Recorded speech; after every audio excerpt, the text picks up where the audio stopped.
Hello student, आज हम आपको पढ़ाएंगे क्लास 8 का सोशल स्टडीज से पॉलिटिकल का पहला चैप्टर्स है द इंडियन कॉन्स्टिट्यूशन, भारतीय संविधान। इसको क्या बोलते हैं? भारतीय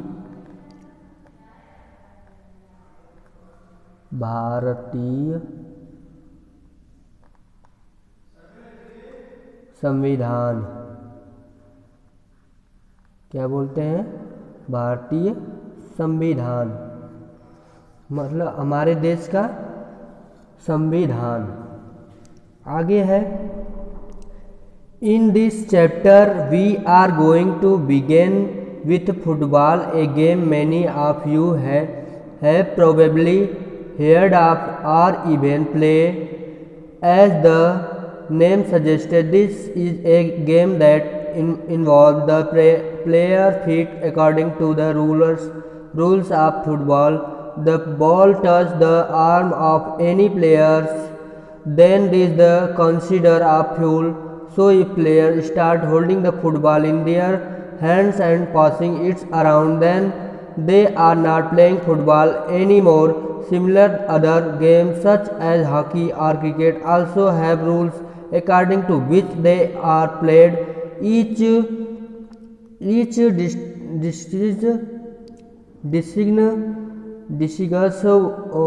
discuss one game from another, as these are fundamental to the game. We can also can them constitute rule of the game. इसमें दिया गया है, जैसे हम फुटबॉल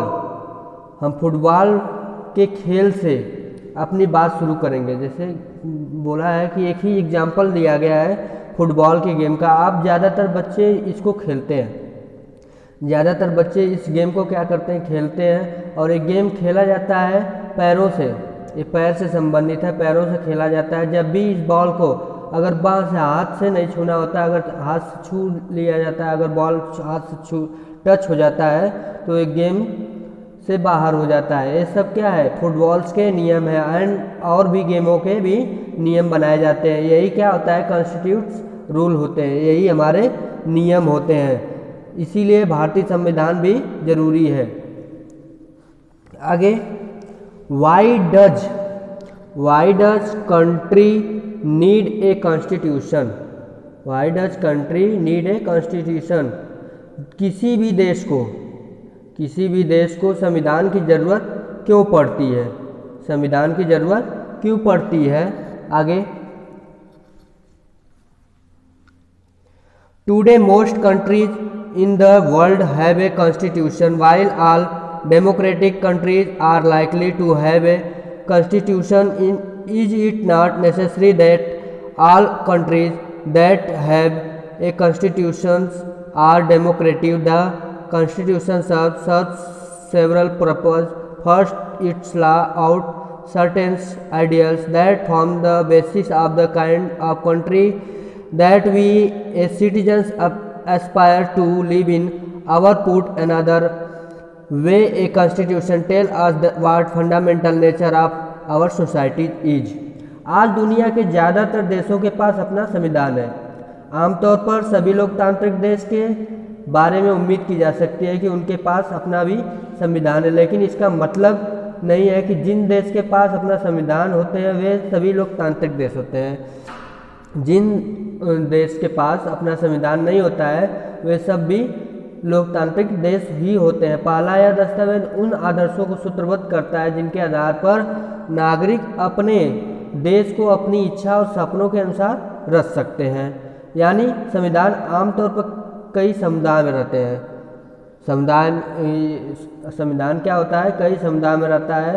इसका अर्थ क्या होता है? आगे देखते हैं। हमारे समाज का मूलभूत स्वरूप क्या होता है? देश के भीतर आमतौर पर समुदाय रहते हैं, इसके बीच कई बातें समान होती हैं, लेकिन जरूरी नहीं कि वे सारे मुद्दे एक दूसरे से सहमत हो। इसीलिए संविधान में नियम में सारे ग्रुप के लिए, सारे समूह के लिए क्या बनाए जाते हैं? नियम बनाए जाते हैं, जिससे हमारा देश सही नियम पूर्वक नियम से चलाया जा सके।